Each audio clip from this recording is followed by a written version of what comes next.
There is another area which needs some great, great work.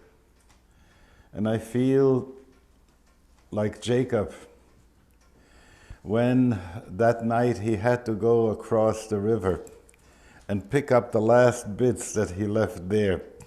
So before I can go on up with the ladder and deal with things that come at the end of life, I feel that the pachim ktanim, there are a few containers, small containers, that haven't been recovered yet.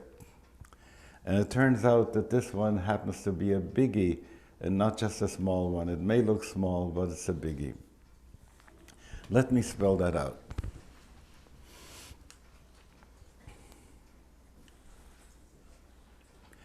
Every one of us went through a period when we were doing the debunking of childhood religion. So God is not an old guy with a beard sitting in the sky. And we did some philosophy and we did some meditation, and there we got to hear about AIN SOF. I remember when I heard of AIN SOF the first time, wow, so all of a sudden the little God got in you, became AIN SOF, how wonderful it was. It opened me up to understand the words of the Adon Olam.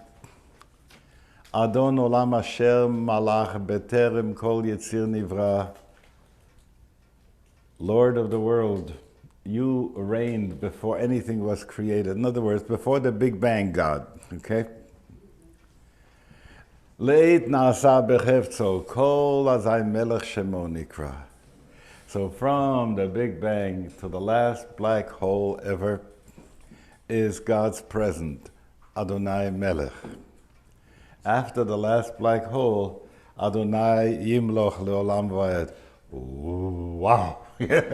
And it was such a mind stretcher to figure that the presence of God is from the beginning of this universe to its end is God's presence. That's God's now.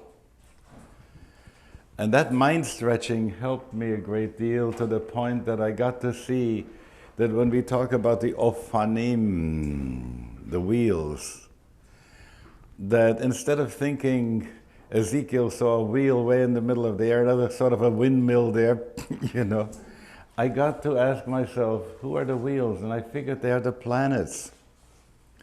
And then you see, from Mercury, the moon, all the way out to Pluto. Pluto's Shana Tova happens once in 250 years. When you get to see, these are just the Ofanim. We haven't gotten yet to the Chayot HaKodesh. So who are the Chayot HaKodesh? The animals, the holy animals. We call it the zodiac, the yeah? The zoo. The great zoo, the great bear, Leo, all those wonderful Aries, all those animals. And you begin to understand the vastness of time and space that we include when we say Chayot HaKodesh. And then, while our tradition tells us that the seraphim have 6 wings, with 2 they cover their face, with 2 they cover their leg, and with 2 they fly. And when you figure the seraphim are standing up in adoration to God, raising all 6 wings, fiery, you understand what a menorah is about. Can you see that in your mind's eye? So, this is so wonderful because this was mind stretching. And the God didn't become small. In fact, God became a little too big. In which way too big? The Rebbe Shalom, who has to listen to the seraphim, who say, according to the Talmud even, when they say, holy, holy, holy is the Lord of hosts, the whole world is filled with God's glory, each holy takes 2,000 years. So you get a sense of the time scale and all that. So, ma enosh kitis kerenu, ven adam kitiv kedenu. What's a human being that you should be mindful? And so there happens to be that receding, because God has gotten to be so big for us, that we have receded to the place where we are insignificant to God. And that is a heresy that's greater than the heresy of thinking God is small. Follow me with this. This is really important. In order to bring God into my life, I have to have a sense that it doesn't matter for God whether we are dealing with a muon or a psion, those charms, those particles that live less than a nanosecond, or galaxies that burn out over billions of years.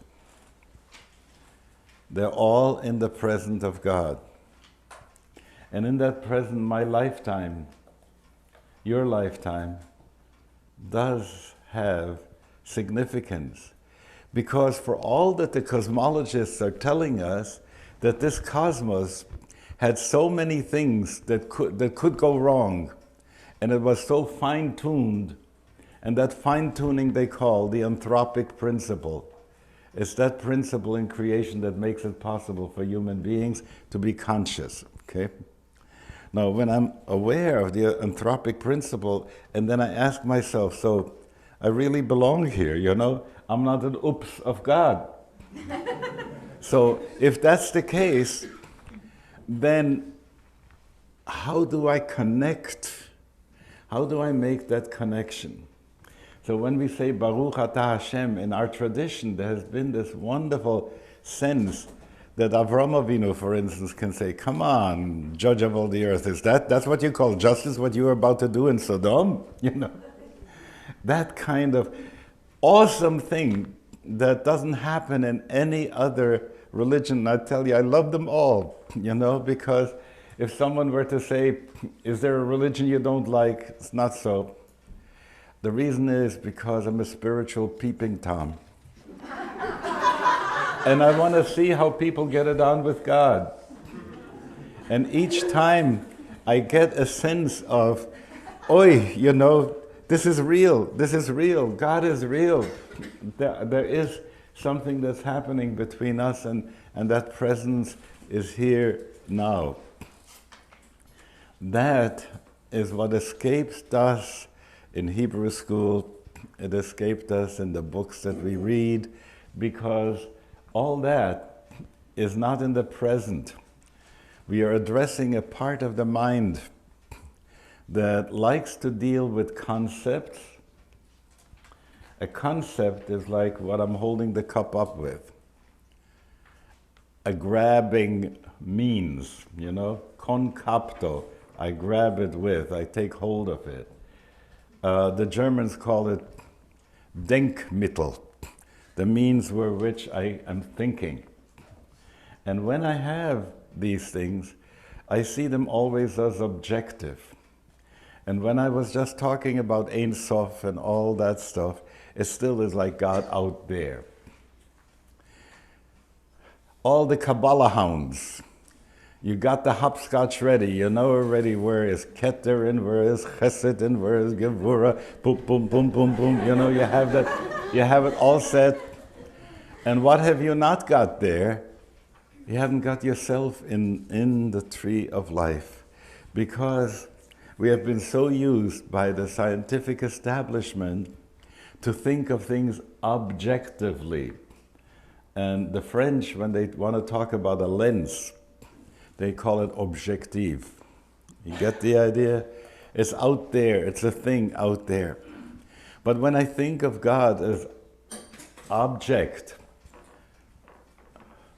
then I'm already saying there's a contradiction. Often I like to tell people, there is a God, but he doesn't exist.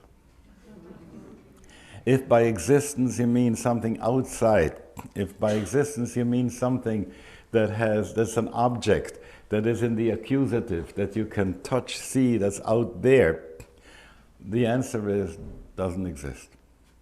But if I ask, go into being, I go to the place of the nominative, the totally intransitive part, that which is the innermost of the innermost. And there, we are not talking about existence, we talk about pure being. So, we have gotten to the place that we realize that we cannot think of God as objective. Good. So many religions have good ways of connecting with God, and I want to tell you something. I'm a ganef. I stole from them. When I see something good that I think we could use, I bring it and put it into our kitchen. Most of the time I find we already had it. I didn't have to go shopping, but I didn't know we had it until I learned it over there. And so it is for so many people who have discovered meditation and spirituality outside of Judaism, then said, we've got to come back and find it within our own circle. And so Baruch Hashem we have, and I went in Gamvet, and it's all true.